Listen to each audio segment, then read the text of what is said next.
আমাদের পার্টির ভারপ্রাপ্ত চেয়ারম্যান দেশনায়ক তারেক রহমানের পক্ষ থেকে আমরা আজকে এখানে মনোনয়ন জমা দিতে এসেছি।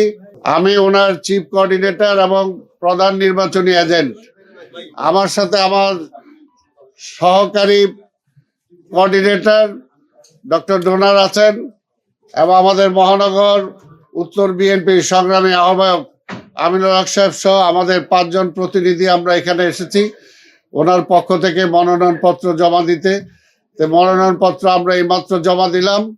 আজকে আপনাদের মাধ্যমে দেশবাসীর কাছে দোয়া চাই যে দীর্ঘ 17 বছর যে নেতাকে দেশের বাইরে রাখা হয়েছিল, সেই নেতার উপরে যে কি অত্যাচার, নিপীড়ন, নির্যাতন হয়েছে সেগুলো আপনারা জানেন। তারপরও আমরা আল্লাহর দরবারে শুকরিয়া আদায় করি যে দীর্ঘ 17 বছর পরে তিনি দেশে ফিরে আসতে সক্ষম হয়েছেন।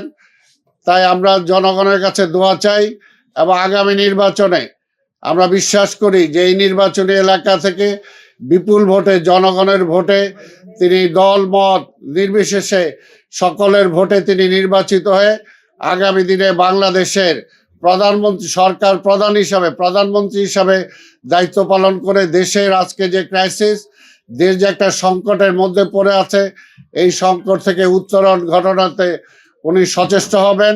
এবং আপনারা যারা আজকে এখানে এসেছেন আপনাদের সবার কাছে আমরা দোয়া চাই। আজকে আর এখানে বেশি কোনো বক্তব্য দিতে চাই না আমরা।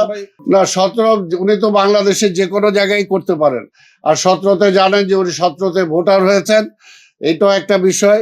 এবং 17তে এর আগেও এই নির্বাচনী এলাকায় ওনারা ভোটার ছিলেন।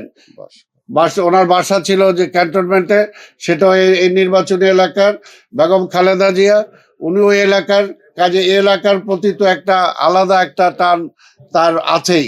সেই কারণেই সর্বশেষ শেষ মুহূর্তে সবার অনুরোধে তিনি এখান থেকে প্রার্থী হয়েছেন এবং আমরা বিশ্বাস করি এলাকার জনগণ স্বতঃস্ফূর্তভাবে তাকে ভোট দিয়ে বিপুল ভোটে নির্বাচিত করবেন।